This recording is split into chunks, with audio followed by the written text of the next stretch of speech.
Dans 1 Roi chapitre 19, la Bible nous parle des lamentations, de la souffrance, de la combativité du grand prophète Élie. C'était un prophète majeur qui a servi l'Éternel en son temps. Le prophète Élie pleurait dans les déserts alors qu'il se rendait dans les torrents. Et il était en l'époque combattu par Jézabel. Jézabel était une reine, la femme d'Akab le roi. Et Jézabel était une prêtresse qui avait drainé après lui plus de 450 prophètes qui adoraient Baal, les faux dieux. Et les messages de tous ces prédicateurs de Baal avaient renversé l'adoration en Israël. Et le prophète Élie, dans les déserts, alors qu'il fouillait Jézabel, la reine, il avait remporté la victoire sur la montagne de Carmel. Le feu est descendu depuis le règne céleste. Dieu avait confirmé qu'il était Dieu en Israël au moment où le palais royal a constaté que l'adoration allait être restaurée dans la nation. Jézabel écrivit une lettre et il envoie des messagers d'Israël. De la même manière, tu as décapité les prophètes de Baal. Demain, je te ferai la même chose. Et Élie, pour sauver son ministère, il est allé dans les déserts. Et lorsqu'il pleurait devant Dieu, il disait dans 1 Roi chapitre 19, à partir du verset 18, il disait, Seigneur Dieu, on a tué tes prophètes, on a renversé tes autels, Israël n'a plus gardé ton alliance. Et je suis resté, moi seul, comme vrai prophète. Et souvenez-vous, l'enseignement de Baal était des enseignements remplis de séduction, des enseignements remplis de la mondanité qui chassaient la lumière de l'enseignement mosaïque en Israël et tout ce qu'ont dit les prophètes. Et lorsque Élie pleurait dans la présence de Dieu, Dieu lui dit, au-delà de la mort des prophètes, tu es mon prophète, mais écoute Élie, je me suis réservé 7000 hommes qui n'ont point fléchi les genoux devant Baal et dont la bouche n'a point baisé la statue de Baal. Et ici l'heure s'ouvre, Église.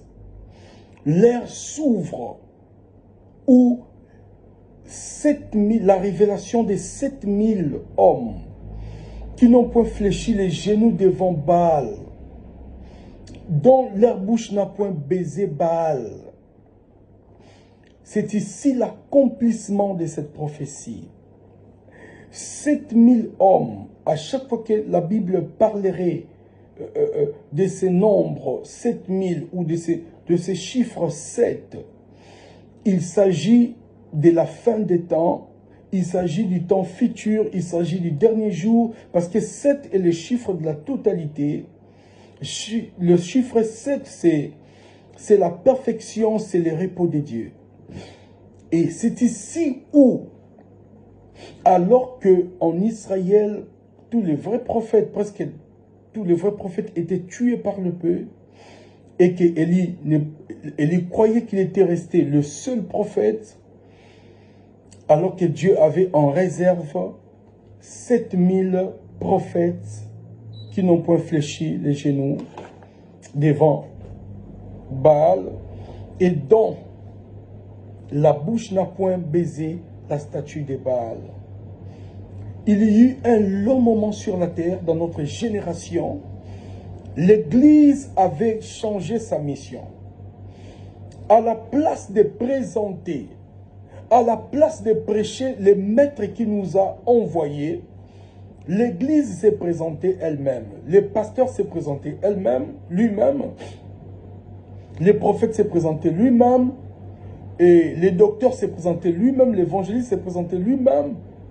Derrière les pupitres, on a présenté des parcelles, on a présenté nos biens, des voitures et des choses liées à la mondanité qui n'était que la prédication du palais royal de Jézabel que les 450 prophètes prêchaient à la nation juive. Vous allez m'excuser, j'ai fait cette révélation que Dieu m'a inspirée. Il est déjà 1 heure passée. J'étais en train de prier, Dieu m'a convaincu de venir le dire dans les réseaux sociaux. Le temps est arrivé où Dieu est en train d'ouvrir la dispensation des hommes qui n'ont pas fléchi les genoux à la richesse de ce monde. Aux hommes qui peuvent être bénis de Dieu, mais qui croient que nous sommes des pèlerins et que nous quitterons tout sur la terre. On peut tout gagner, mais nous quitterons tout sur la terre.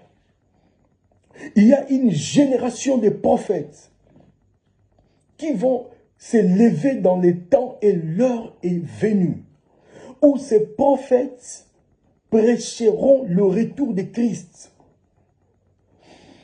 Dans quelques années à venir, il y aura la naissance de plusieurs prophètes. Quand je parle de la naissance, je ne parle pas de la naissance maternelle. Je parle de la manifestation des vrais prophètes qui annonceront le retour du roi derrière le pupitre. L'Église a reçu une seule mission. C'est de gagner les âmes pour Jésus et de préparer ces âmes pour le retour du Seigneur. Vous allez m'excuser, je sens que l'ennemi ne veut pas que ces messages passent, mais le Saint-Esprit et les anges sont avec moi. Il y a une génération de 7000 hommes. Et cette dispensation s'ouvre maintenant. Peu importe le 450 prophètes de Baal qui sont soutenus par les gouvernements du monde, qui sont financés par la richesse de ce monde. Nous savons qu'ils prêcheront le contraire. Mais le temps est arrivé où Dieu a délié aussi les langues de 7000 prophètes de l'Éternel qui étaient en réserve pour dire à l'Église que la vraie richesse, c'est la repentance de l'âme, la conversion, c'est le baptême du Saint-Esprit. Vivre une vie qui se prépare pour rencontrer Christ qui revient bientôt. Car le monde a connu un début et le monde est à sa fin. Le signe majeur, Église, qui atteste la consommation, la fin de ce monde, c'est l'homosexualité qui est aujourd'hui bénie à l'Église. Bien-aimés, nous vivons le déclin, nous vivons la fin de l'âge, nous vivons la fin de toutes choses. Je pouvais voir des prophètes de cette génération. Le diable avait mis des cadenas dans nos bouches afin que nous ne prêchions plus le retour du grand roi. Mais louange à l'agneau assis sur le trône. Louange au roi des rois, le tout-puissant Dieu. Louange à la vérité qui s'est faite chair. Christ Maranatha, notre Dieu. Louange à son nom. Les bouches sont libérées. Les prophètes se lèveront. Je pouvais voir Dieu briser des cadenas. J'étais parmi les prophètes que l'ennemi avait étouffé la bouche pour que nous ne parlions plus du retour de notre papa. Oh, le Seigneur a libéré ma bouche. L'heure est arrivée où nous ne regardons plus au manguier, mais l'heure est arrivée où nous regardons à l'olivier. Oui, la sucrerie de la mangue est pleine de vanité. Mais l'huile de l'olivier peut soigner la plaie du péché. Je suis prophète, j'utilise des mots prophétiques. Église, vous ne verrez jamais quand l'olive, le fruit de l'olivier tombe, vous ne verrez jamais les mouches dessus. Parce qu'il y a l'huile pure. Mais quand la mangue tombe, elle pourrit, il y a des mouches.